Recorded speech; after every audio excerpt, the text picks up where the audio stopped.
It's time for Cadlick on Call on 610 KONA. It's your opportunity to call in and get your health questions answered. Call 547-1610. That's 547-1610. Now, here's Jim Hall. And a good Wednesday evening, everyone. Welcome to another edition of Cadlick on Call. Each Wednesday at this time from 6 to 7 p.m., we come your way and address a particular health or medical topic of interest to our listeners in the greater Tri-Cities and Columbia Basin region.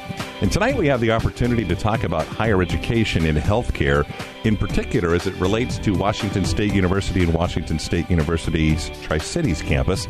So we're going to spend the hour talking about the nursing program here in the Tri-Cities, especially at the Cadlick Healthplex over on Lee Boulevard. Washington State University is getting in the midst of its second year in this beautiful new facility that Cadlick and other healthcare institutions around the Tri-Cities have come together to provide for the aspiring nurses and of varying kinds. We're learning about nurse practitioners as well, and just in addition to bachelor's trained nurses that they produce. So tonight we're happy to have with us some folks from the campus at Washington State University's nursing program. Here in the Tri-Cities. Debbie Nogueras is the Director of Nursing, and we're also going to talk about, she's the first Cadlick Distinguished Chair, and we're going to talk about a program that Cadlick has set up to bring highly trained faculty here to train the nurses and healthcare practitioners of tomorrow. So that's an exciting piece of new information to share with you about the nursing offerings here at the WSU campus in Richland. We also have a current faculty member in the nursing program at Washington State University Tri-Cities. That's Kay Olson, and Jill Mix, who is a current nursing student who is about ready to conclude her degree and become a nurse here in the Tri-Cities as well. And so really we wanted to just dedicate the program to talk about this, and perhaps a relative, someone out there listening might be an aspiring nurse. And obviously we know, and we've heard a lot over the last several years, especially in the nursing arena, but even now more and so we're hearing in the physician world and across the healthcare perspective of the opportunities available to work in healthcare, whether it's as a nurse, whether it's as a physician or a physician's assistant, or even in some of the other areas such as physical therapy, respiratory therapy, even in the imaging area. So a lot of time to talk about that, but we're going to focus mostly tonight on the nursing program at WSU. And let's start with you, Debbie. You're, I know, relatively new to the Tri-Cities since you were that first distinguished chair, but talk a little bit about, from your view, as we touched on, the demand for nurses, not only here in the Tri-Cities, but around the country. It's really for people like Kay as an instructor and Jill as a student, there's a lot of opportunities to go and work in the healthcare field. Thank you. I'd be happy to. So we know that there's a shortage of nurses projected well into the year 2020. Mm-hmm. The shortage has ebbed and flowed over the last 20 years, and part of it is due to a shortage of doctorally prepared faculty. So WSU, the College of Nursing, the endowed chairs will help to prepare more doctorally prepared nurses that can be both nurse practitioners and faculty, and through that we'll be able to grow our offerings for pre-licensure nurses. So it's interesting. You bring up an interesting point. We hear about the demand for producing more nurses, but part of that issue is we got to have the people to teach the nurses as well. That's correct. And that we've known about this for a long time.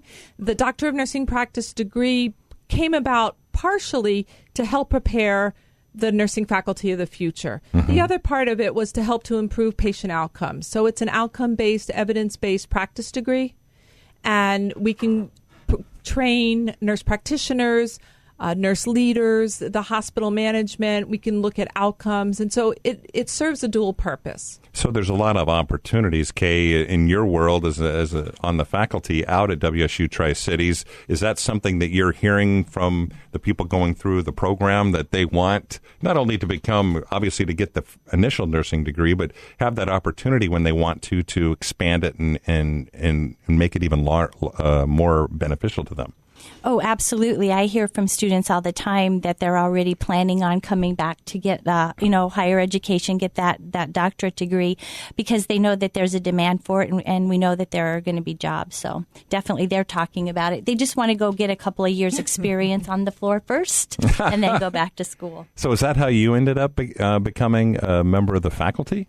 No, this was also kind of not really a second career. I was a stay-at-home mom for a number of years. years and wanted to go back to school. And once I got my bachelor's, it was like, if I don't just continue right now, I'll probably never go back. So I went right into the graduate program after graduating. With and the intention of becoming an instructor? Well, actually, when I wanted to go to school, I wasn't sure if I wanted to do nursing or teaching. I was really torn. So again, with nursing being so varied, I'm able to do both. So. And Jill Mix she's about ready to graduate. Is that what I understand, Jill, in the WSU program? Yes, I am. I'm in my second semester of my senior year, so I'm considered an S2. Very excited. Now, you were in going from a hairdresser to a nurse. Yes. Interesting career change. Yeah, well, they're both people-oriented, and with nursing, I'll help to heal the body and the soul, I hope, and with doing hair, I help to heal a lot of mess and maybe a little bit of soul. I'm very excited to be on the medical side of helping people. I truly am. This has been a lifetime dream. It just circumstance and timing. I was meant to be a hairdresser and get that personal experience and maybe a little bit of confidence. And now I'm ready to reach my true meaning for me. And do you think at maybe this point in your life where you've had a whole nother life's experience in a career that it's going to maybe make you a better nurse when you get out into the great wide world of nursing? I do believe, absolutely. Just with talking with people for 20 years, my range of people I talked to was children to people in their 90s. And you're going to find that in the medical field. And I do think that experience helped me. There's a lot of students in my class. The whole class is very bright. And I have to say, when I first started, I was intimidated. I'd never taken a blood pressure or anything.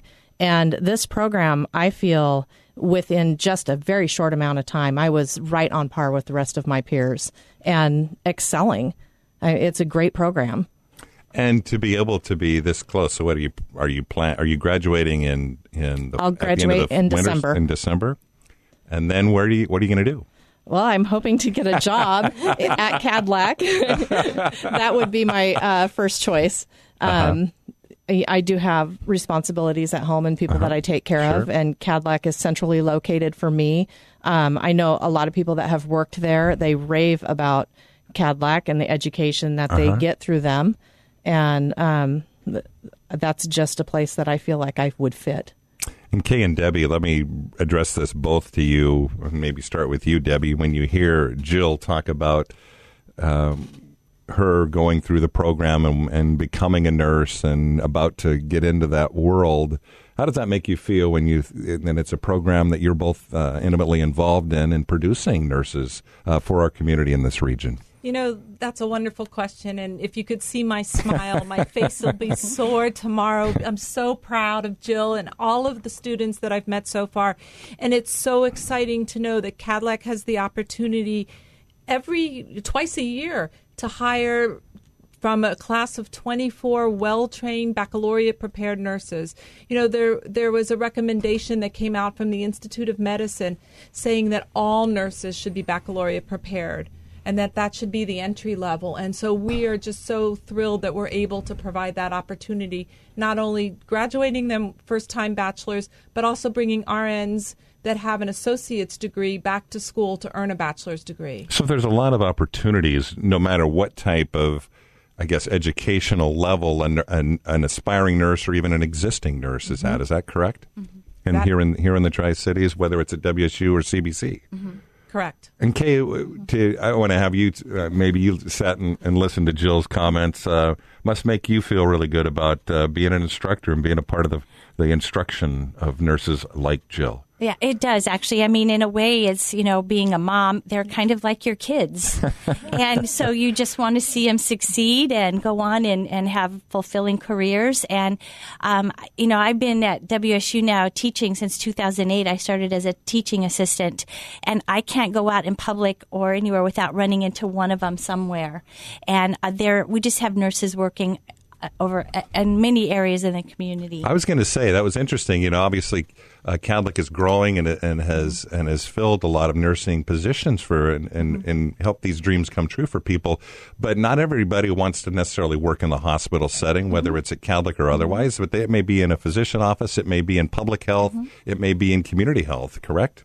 Oh, so exactly. there's ample opportunity beyond just the direct, I guess, physician or hospital setting. Right. And I'm one of those. I was one that, the hospital experience was awesome, but when I went to, did my clinical rotation at the health department with public health, that's like, well, this is where I felt where my heart was. And so we have nurses everywhere. I mean, occupational health, we have nurses out at the vet plant. They work in many areas that don't even actually see patients. So there's a lot of variety. We're visiting with folks from Washington State University Tri-Cities nursing program. We have Jill Mix, Kay Olson, and Debbie Nogueras, all in different components of the nursing program here in the Tri-Cities campus. When we come back, we wanted to touch on, and we touched on it a little bit, that Debbie is what's called the first Catholic Distinguished Chair, and she touched on a little bit about the reasoning behind what a distinguished chair is and what it does, but we'll get a little more into the detail about why that's so important, about making sure there is that opportunity to train people to become nurses of different degrees, whether it's a registered nurse, a bachelor's trained nurse, or all the way up to become a doctor of what they call of nurse practice. So we'll find out all of that and delve into that when we come back. Back with more of Cadlick on Call in just a minute. You're listening to Cadlick on Call on 610 KONA. This program is not a substitute for direct consultation with your own healthcare provider. Always consult your healthcare provider for your specific condition, especially if you have or suspect you may have a medical problem. Now back to Cadlick on Call. Here again, Jim Hall. And we're back talking about nursing as a profession. So if you have a child, or if you yourself are an aspiring nurse, no matter what your age, actually, as we're learning, it doesn't matter. If you want to go back to school and maybe that was always a career that you thought of, there is ample opportunity all over the country, but especially right here in the Tri-Cities. We're visiting with three folks at Washington State University's Tri-Cities campus. We have Debbie Nogueras, who is the Director of Nursing at WSU Tri-Cities. We have Kay Olson, who's a faculty member, and Jill Mix, who is a nursing student about to graduate. She'll be graduating in December, and who knows, be taking care of somebody like me or somebody around the community here very soon. And I understand we've been hoping to plan that Rand Workman, the CEO at Cadlick, is going to be joining us. And I understand, Dennis, give me the high sign. Is that Rand on the phone? That is Rand on the phone. Hey, that's terrific timing. Let's go ahead and put Rand on. And Rand, we just spent the first segment of our program with Debbie and Kay and Jill talking about what WSU is up to. But it's a great segue into you joining us tonight to talk about what Cadlick's role is in setting up this endowment through the foundation to bring world-class faculty to train all these nurses to become doctors of nurse practice. So why don't you just begin, if you don't mind, with maybe Cadlick's vision for where you see this going and how this will help improve healthcare in the Tri-Cities area. Yeah, Jim, it's really pretty straightforward and simple. The United States has gone through a series of cycles, if you will, of nurse shortages. They're about 10-year cycles. And, it seems like every 10 years there's a severe shortage of nurses. And there's one coming. If you look at the demographics of the population, how many people are going to be in hospitals and outpatient environments, and how few nurses there are, and the average age of the nurses in the United States, we're going to have a really severe shortage. And the second piece of it is that there's going to be a severe shortage of primary care physicians, family practitioners, if you will. And nurse practitioners, advanced registered nurse practitioners, are filling that void. Much of what is needed for primary care can be done by a nurse, whereas certainly there are a lot of things a physician needs to do, but the bulk of it can be done by a nurse. So we're about to experience a real shortage of primary care doctors and a significant shortage of nurses. So over the years, as we saw this coming, we've done a number of things. We helped CBC back in 2003 build their nursing school so that they would produce more nurses. We now have another support for CBC where we have granted them $3 million. They're going to build another building, and they're open to be a 10 program to produce even more nurses. WSU had a shortage of space on their Tri-Cities campus, and their nursing program was outgrowing their space. So we offered the space for $1 a year for, I don't know, I think it was like 40 years or something. And then the other piece of it is they needed money for equipment and technology in the new nursing space that we basically provided for them. And all 4 hospitals in the region, the 3 in the Tri-Cities plus Prosser, each donated a significant amount of money. Catholic put in $250,000 for them to buy equipment. The last piece of the formula was they need faculty to produce the advanced registered nurse practitioners and doctorate of nurse practice. So I had a dialogue with the leadership of WSU, I don't know, 3 or 4 years ago, and said, what is it that you don't have? You know, where's your shortage, if you will? And I said they needed faculty, and they didn't have the funds to attract the best faculty. So that was how we came about with the endowment. And basically, the question was how many faculty members do they need? And I said, well, ideally they'd have 10.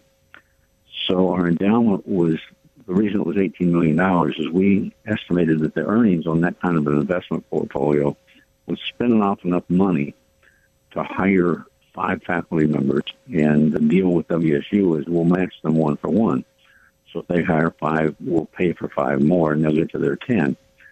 And the important thing I'd like to point out for anybody that feels like Catholic's giving a bunch of money away, we actually funded it into Catholic's foundation.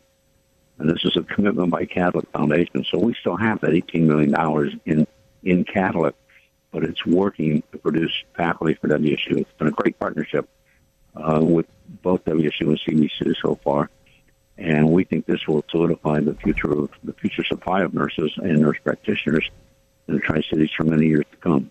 Well, and I want to congratulate you. I know WSU has recognized you and 4 of your other colleagues. I know Susan Creed and Tom Cowan and Bill Moffitt and Hilda Roberts.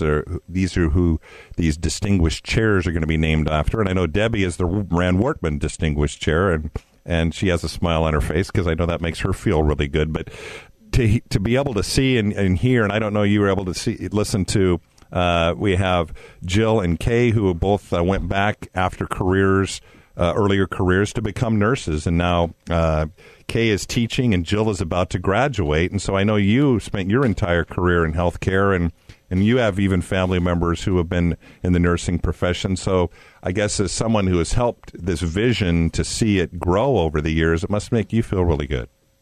Yeah, it's very gratifying. I have 2 daughters that are nurses, and, it feels very good to have done this. But, I hear people say, gee, Catholic's been really magnanimous in this, and how much they've invested and given to the university and to CBC.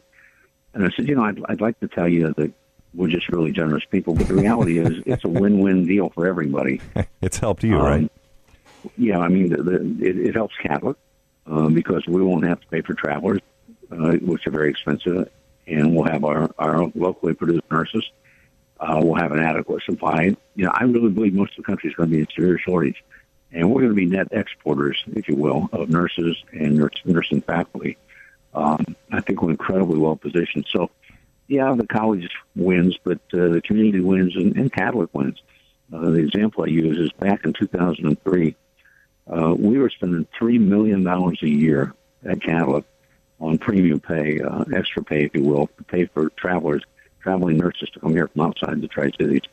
We were paying for their airline tickets to get here, and we were paying for a car rental, we were paying for hotels, and they made more money, and the agency they worked for made money too. So it was at least double what it cost for a normal nursing salary. And by producing enough nurses, we have not had to do that in many, many years. We occasionally will have a traveler here or there in a specialty service, but it's essentially no travelers at all for Catholics. So, we save millions of dollars every year by the investments we made in WSU and CBC. And Debbie Nogueras, who is the director of nursing here at the Tri-Cities campus at WSU, as you hear and sit and listen to Rand talk and hear his vision, as you begin your career here in the Tri-Cities, is that kind of you see your role as taking that vision set forth by Rand and others here in the Tri-Cities and expanding that and making it even more opportunities going forward? Oh, absolutely. I mean, what Rand said about having locally produced nurses is really key to the success for Catholic. This is a unique community, and it's a wonderful community that's growing by leaps and bounds and expected to double in size in the next 5 to 10 years. Who better to take care of our community than our community, and because we understand the special needs, where they've come from, what they've been exposed to in their lives, and where they're going as they move towards retirement. And so this was a wonderful idea, Rand, and I'm so honored to hold your name as the distinguished chair.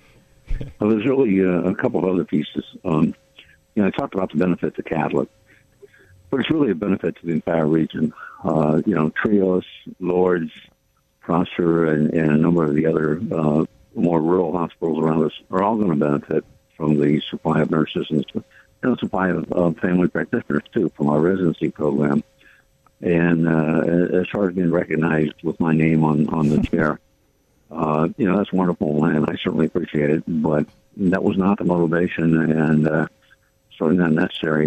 As much as we appreciate it, I think that the important thing is, as I understand it, and I don't live in the academic world, but as I understand it, if it's an endowed chair, of course, the money comes from an external source outside of the university, which means that particular position should not be subject to the whims of government and politics. And it's insulated then. Yeah, it's insulated in that sense.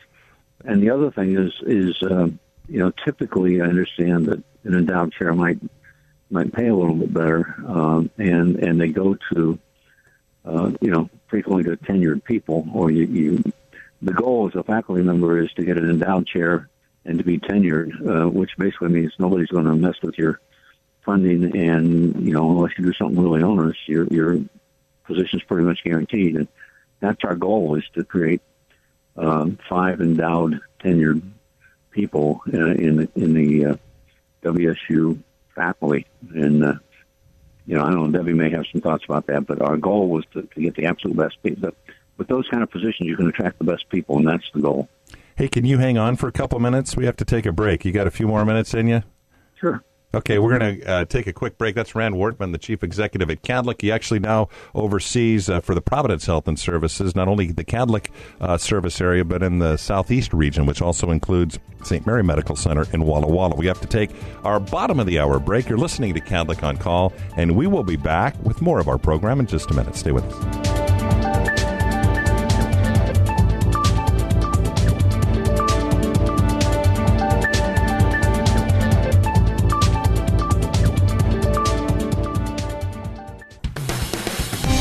You're listening to Cadlick on Call on 610 KONA. This program provides general information only. Any comments or information presented are strictly for educational purposes. Cadlick and 610 KONA do not endorse any of the suggestions made by the presenter or callers. Now back to Cadlick on Call. Once again, Jim Hall. And welcome back to Cadlick on Call. In the spirit of the start of a school year, we are focusing on becoming a nurse, and in particular at Washington State University Tri-Cities. And we have here in the studio with us Debbie Nogueras, who is the Director of Nursing at WSU Tri-Cities and the first Cadlick Distinguished Chair. We also have Kay Olson, who is a nursing instructor out at WSU Tri-Cities and a WSU Tri-Cities nursing graduate. And we have Jill Mix, who is a student who will be no longer a student. Come December, she will be a bachelor's trained registered nurse, proudly from WSU Tri-Cities. And we have on the phone with us Rand Wortman, the chief executive at Cadlick Regional Medical Center. And Cadlick and Rand's vision have really helped bolster the entire healthcare workforce throughout our region, not only helping, obviously, Cadlick, but certainly physician practices, other hospitals, public health, community health, and wherever medical professionals are needed. And before we let you go, Rand, we just wanted to have you hang on. You touched on the residency program that Cadlick has just started in connection to produce family practice doctors. Before I let you go, I just wanted to have you touch on that because I know that first group of 6 MDs and DOs just started here in July. How are things going? Well, I'm not real close to it, but I hear really good things. I hear positive feedback from the residents themselves and from the faculty. And I guess probably the best way to say it is I'm not hearing anybody out in the field complaining about it. I believe it's going really well. We were very pleased with the 6 residents that we were able to recruit into the program. There's a very elaborate process followed at the national level. They call it the match, and it's where we interviewed almost 100 physicians and who were seeking positions, and we ranked them as to which ones we prefer, and then they get to rank each program that they interview at as to which ones they prefer. And then there's this match that goes on kind of in secret, if you will, at the national level. When they're done, they tell the residents, here's where you're going, and they tell us, here's who's coming. And we were very pleased to get a great batch of students for the first year out of the box. And you were touching on the shortage, then the physician shortage. I know that's obviously one of the reasons that Cadlick entered this component of, especially in the family practice world, right? And I understand the real challenge and where there's a real gap is in the educational side of physicians, is in getting those residencies. Is that true? Yeah, everybody around the country thinks there's a shortage of medical school students, and that's true. We do need more medical schools. But right now we're producing more graduates from medical schools who are actually MDs when they graduate, but we don't have enough residency spots as a country to place them all. So there are hundreds of people each year that graduate from medical school that can't find a place to do a residency. So the real shortage is the residencies. And we started one because it's the right thing to do for the hospital, it's the right thing to do for the community. We estimate that we're going to lose somewhere in the neighborhood of $3 million in total over the first 2, 3, 4 years that we operate the program. And then the ongoing expense is close to $1 million a year. And there's some benefits you get that you can't really quantify financially, but it's an expensive proposition, but it was the right thing to do. And this is another example of this is going to benefit the entire Tri-Cities, not just Cadlick. And I was going to say, benefit the entire region. I was going to say on that topic, and maybe bring Debbie into this discussion, and I know that's part of the reason that WSU's, the nursing program is right within Cadlick's Healthplex.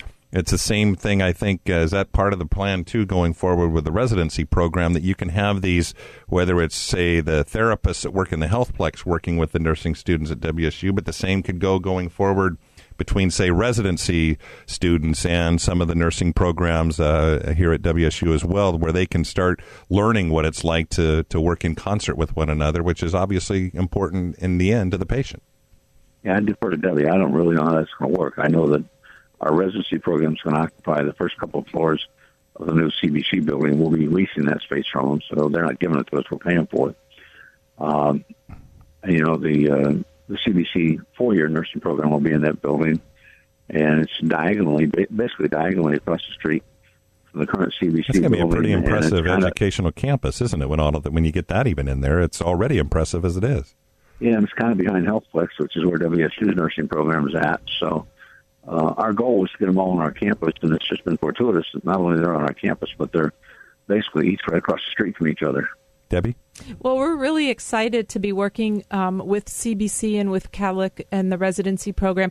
Interprofessional education and care is a movement that's been around for many years that has picked up steam in part due to the Affordable Care Act and ways of changing practice so that it's more of a team-based approach. So that if we educate physicians and nurses and nurse practitioners and other members of the team together, then we can kind of change the whole way that we deliver care that becomes more cost effective and better health outcomes. So I'm really hopeful once the residency program gets established and our colleagues at CBC get their 4-year, their BSN part up and running, that we'll really be able to develop some great interprofessional education opportunities. And we're doing some of that now, and Kay can actually speak to some of those programs. We do have it's really an emphasis in all 4 semesters in our undergraduate program where we do interprofessional. We don't generally have the opportunities that our colleagues in Spokane have because we don't have the students available like they do. So we are definitely looking forward to bringing the medical students on. But whenever we can, we are trying to add interprofessional opportunities for all of the students. I think working with dietitians, physical therapists, anything that we can do that's going to help benefit. I ran one last question for you on that topic Kay just mentioned, and I think it's a real practical description from my view in work at Cadlick, and that's up in the ICU where they do daily rounding and have for many years, where all of those different elements of the team come together and round in each patient, and you're familiar with that, right? Yeah, somewhat familiar with it. That multidisciplinary approach results in better care for the patients because they get the perspective of different professions. And in some organizations, frankly, the physicians are not that receptive to the other professionals and the rest of the team. But our guys have put together a very collaborative team approach to ICU medicine and, physical therapy and nursing and dietitian and others participate in those rounds and really contribute to the care. Before we let you go, and I want you to, it was funny, I remember when we had the ceremony where you got this distinguished chair, and they touched on the fact that you're retiring. To some people, that became a pretty big news story, but the fact that I know you've been targeting that date of May of next year has always been your plan, but the fact that I think people are understanding the difference you've made for the better in healthcare in this community. Talk a little bit about, I guess, this vision that you've had, I mean, to see where you stand today and where maybe you were in 2003 when you started having these conversations. You must be proud of where it's become. Yeah, extremely proud of it. I didn't have a vision of being exactly where we're at in 2015. But the concept that I follow all through my career was anytime you could get a program, either clinical care delivery or education or anything that related directly to healthcare, if you could get them on your campus, it enhanced the overall offering to the public. And at some point, you get enough critical mass that people begin to think of that as the place to go for healthcare, whether it's education, whether it's surgery, regardless of what it is. They think, gee, I'm going there. So, and I've always referred to it as the medical milieu. We've attracted Tri-Cities Community Health is on the greater Cadillac campus. They're not in our property. We don't have any business relationship with them, but they're there. They contribute to the quality of the care that happens there. We don't have any ownership or influence in CVC's program. We have some influence, but we don't own it. We're not in control in any manner, but they contribute. Same thing with WSU. So the goal is to get everything healthcare around Cadillac, if you will. And the synergies have just become amazing, and that's what's happening. So, we keep looking for more opportunities. And the ultimate winner, then, is, I know I've heard you say many times, the ultimate winner is the community, and when it comes right down to it, the patients. Yeah, no question. And, if Cadillac wins, the community wins. We're a community hospital. We're a nonprofit. We're here to serve the community, and, frankly, the better we can do quality-wise and financially, the better off the community is for healthcare. All right, well, we're going to let you go. Thanks for spending a few extra minutes with us tonight. And again, thanks for the contributions you and Cadillac and everybody at Cadillac have made to improving, especially in the workforce arena for the Tri-Cities and the greater Northwest region for healthcare professions. Rand, thanks for your time tonight. Thanks, Jim. We're really proud of what we've done, and we're looking forward to all of those endowed chair positions being filled. Sounds great. Rand Wortman, the Chief Executive at Cadillac Regional Medical Center, and he spent some time sharing his view and his vision of what we've been talking about here at WSU Tri-Cities Nursing Program. We have to take our final break of the evening. We'll be back with the final few minutes with our guests here live in the studio in just a moment. You're listening to Cadillac on Call on 610 KONA. This program is not a substitute for direct consultation with your own healthcare provider. Always consult your healthcare provider for your specific condition, especially if you have or suspect you may have a medical problem. Now back to Cadillac on Call. Here again, Jim Hall. And just a couple of minutes left with our guests from Washington State University's nursing program here in the Tri-Cities. We have a student, a faculty member, and the director of nursing, Debbie Nogueras. And as we touched on, again, thanks for Rand Wortman to joining us and giving his vision of where Cadillac has made investments in the nurses and physicians of tomorrow and the healthcare workforce, and it really is paying dividends for all of us and improving the healthcare services available here in our community and really, for that matter, throughout the region in eastern Washington and northern Oregon. Before I let you guys go, all nurses, and I have to, every nurse that I met has a reason of why they got into nursing, and they usually use the word calling. Is that fair? Start with you, Debbie. Oh, absolutely. It was certainly a calling for me. I had a career in the film industry and hospitality, and I was in labor with my firstborn son, and it was a wonderful experience. I said I'm going to start nursing school. I did when he was 9 months old and continued for 15 years straight. And Kay, the same with you. I know you touched on that you wanted to do kind of community health was your interest, but what was it that really pushed you to become a nurse? It's kind of an interesting story. I know this story because I read about it, but it's really fascinating. Yeah, it's my serendipitous event. We had just moved to Idaho, and we had a new phone number, and I came home one day, and there was a message on there, and it was a phone call for the gentleman who used to live there, and he was a traveling nurse, one of the ones like Rand referred to, really? that you pay millions of dollars for. Anyways, the job offer was 3 weeks in Alaska. It was during the summer, all expenses paid, and it still paid something like $60,000. Holy cow. Yeah, so I called them and said that I would be happy to go. I wasn't a nurse, but they said, well, you need to go be a nurse. So that was kind of my first sign. I was ready to go to school. Again, I went back after my kids were, I put my last one in elementary school. So it's a great profession for people who are looking for something, a second thing to do in life.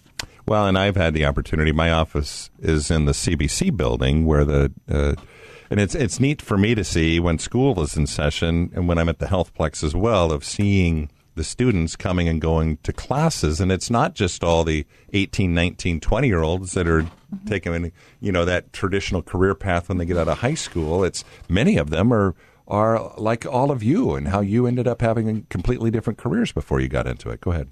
I just want to add that nursing is one profession, but it's many careers. And so for folks out there who might be interested in being a nurse but are not quite certain that they necessarily want to work in a hospital setting, there's outpatient, there's clinics, there's public health, there's school nursing where you could work at the same schedule that your kids are in school. There's nurses on cruise ships. There's flight nurses. There's nurses in occupational health, nurses in nursing and education. Nurses can do just about anything. It's a wonderful, incredible profession, and it does provide you with a wide variety of career options. And Jill, your turn. Nursing to me has always been a calling, a true calling. But my youngest daughter at an early age showed an interest in the medical field. And so I encouraged her to reach her dreams. And she went on to WSU and is now a BSN and is looking into the doctorate program. I'm very proud of her. Oh, that's really cool. So when I started school, I thought, well, I like science and math. I'll do engineering. And I went through CBC and I just was miserable. I needed to work with people and feel like I was making a difference in the lives of the people that I could touch. And so I sat her down and explained my passion and that I in no way wanted to overshadow her success. And she really encouraged me to reach for my dreams. I bet she was proud. And she was. And, she thought I was silly for thinking that way. I think most moms feel that way about their children. And I'm so glad I've had so much encouragement from my family and my friends and even my peers in school. It's just been a dream come true. Absolutely love it. I challenge you and your daughter to do the BSN to DMP together. There Wouldn't you it be go. wonderful to graduate on the same day as Dr. That would be very cool. And I wanted to ask you before we have to leave the air, and feel free to jump in if you would like to, Kay, but when you go through all the nursing training and the education, but then when you're starting to do as part of your instruction, where you get to work with patients, are you comfortable with that? I know you're getting ready to, move out into your career, but are you ready to do that? Myself, I'm very comfortable with it. And I do think a lot of that is just my background in dealing with the public. But I do genuinely love working with people. Yeah. And just even and when you're, but even now when they're healing them and in that role, and I see Kay's going, yeah. So move the mic over so I Go can. ahead.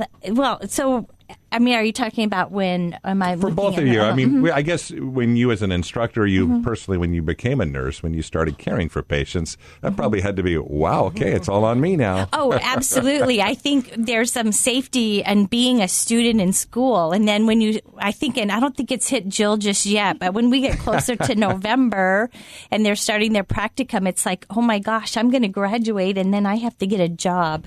So I think I don't think she's there yet. but she will. But I think after watching Jill, she's very confident. And again, I think her experience with people beforehand is really, it's a plus. So she's probably way ahead of students who haven't had that type of personal contact. Yeah. Well, and not only that, I'm in no way afraid to ask for help. Mm-hmm. And I think maybe that comes with age.